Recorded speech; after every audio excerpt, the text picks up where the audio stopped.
नमस्कार दोस्तों, समस्याएं आपकी समाधान हमारा के YouTube चैनल में मैं एस्ट्रोलॉजर जतिन सहगल आप सभी लोगों का स्वागत करता हूं। दोस्तों, निरंतर बात करते चले जा रहे हैं बृहस्पति महाराज के गोचर के बारे में, जो कि 1 मई सन 2024 को मेष राशि छोड़ करके वृषभ राशि में प्रवेश करेंगे और 14 मई सन 2025 तक वो इसी राशि में रहेंगे। तो विभिन्न राशियों पर इसका क्या प्रभाव रहेगा, इसके बारे में हम बात कर रहे हैं।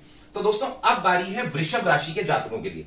वृषभ राशि के जातकों के लिए बृहस्पति महाराज का गोचर उनकी खुद की ही राशि में आ रहा है। अब तक क्या है कि उनके 12th हाउस में वो गोचर कर रहे थे, अब उनके लग्न राशि में वो आ गए हैं। तो दोस्तों, वृषभ राशि के जातकों के लिए जो बृहस्पति महाराज का गोचर है, क्योंकि उनके 1st हाउस में रहेगा, तो बृहस्पति महाराज क्या है कि एक्सपेंशन का कारक होते हैं। बहुत से ज्योतिष ऐसा बोलते हैं, जहां पर वो बैठते हैं वहां पर खराब करते हैं, जहां पर वो देखते हैं अच्छा करते हैं। हालांकि मेरा यह मानना है कि ऐसा बिल्कुल भी नहीं है कि वहां पर वो खराब करते हैं, क्योंकि उसको एक नेचुरल बेनिफिक प्लैनेट माना गया है। तो यानी वृषभ राशि के जातकों के लिए जब बृहस्पति महाराज का गोचर उनकी लगन राशि पर आएगा, तो वो उनके लगन का भी विस्तार करेगा। लगन का विस्तार से मतलब ये होता है कि कुछ मान सम्मान की संभावनाएं बढ़ेंगी। जो अगर कुछ मान सम्मान उनको नहीं मिल पा रहा था, अब तक कुछ समस्याएं थी, तो वो मान सम्मान उनको मिलेगा। इसके अलावा दोस्तों, बृहस्पति महाराज क्योंकि एक्सपेंड करते हैं, तो ऐसा हो सकता है वो अपने विचारों को भी काफी हद तक एक्सपेंड करें या कुछ नई विद्या प्राप्ति के बारे में भी सोच सकते हैं। इस प्रकार की भी संभावनाएं बनेगी।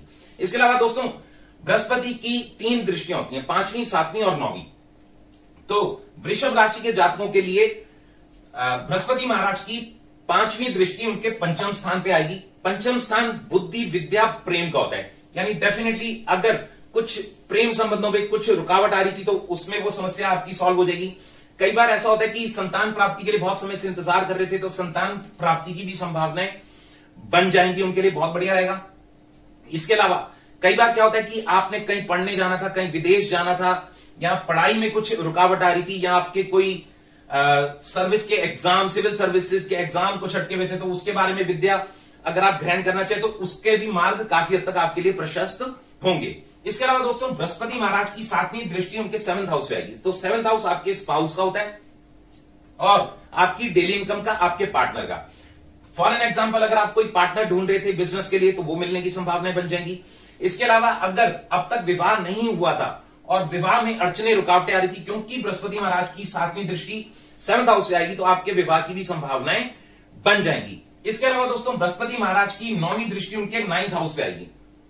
9th हाउस पे 9वीं दृष्टि आने से यानी भाग्य का, लॉन्ग ट्रेवल्स का ये स्थान होता है, तो भाग्य भी आपका उत्तम होगा। यानी भाई संतान प्राप्ति नहीं हो रही थी, तो संतान प्राप्ति होगी, तो उसके लिए बढ़िया हो गया। विवाह नहीं हो रहा था, तो उसके लिए बढ़िया हो गया। यानी आपका भाग्य उदय का ये समय आएगा।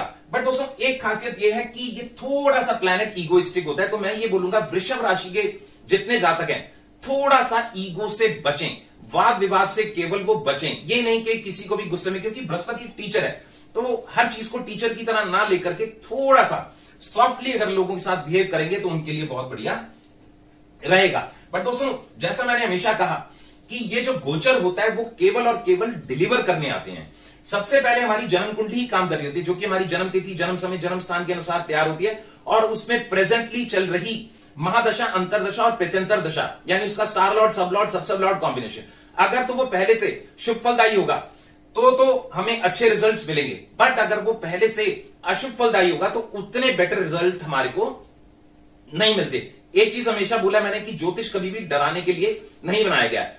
एक चीज बोलूंगा कि astrology is a divine science, no one can change your destiny, but yes you can balance the things. यानी ज्योतिष एक दिव्य विज्ञान है, भाग्य आपका कोई नहीं बदल सकता, परंतु हाँ, आप अपने जीवन में होने वाली घटनाओं को थोड़ा संभाल अवश्य सकते हैं पॉजिटिव कर्मास करके। तो जितने भी वृषभ राशि के जातक है, यदि उनको ऐसा लगता है कि हमारे को फिर भी उस हिसाब का रिजल्ट नहीं आ रहा जो हम चाहते थे, जो हम डिजर्व करते थे, और कुछ ना कुछ समस्याएं अभी भी बनी हुई है, तो उनके लिए बहुत बढ़िया ये रहेगा कि वो एवरी थर्सडे चने की दाल या बेसन या केले का दान किसी गरीब जरूरतमंद को करेंगे, तो वो देखेंगे ये बृहस्पति का गोचर भी उनके लिए पॉजिटिव होता चला जाएगा। बाकी मेरी शुभकामनाएं वृषभ राशि के जातकों के साथ है। इसी के साथ मैं अपनी वाणी को विराम देता हूं। मैं एस्ट्रोलॉजर जतिन सहगल, समस्याएं आपकी समाधान हमारा YouTube चैनल। धन्यवाद।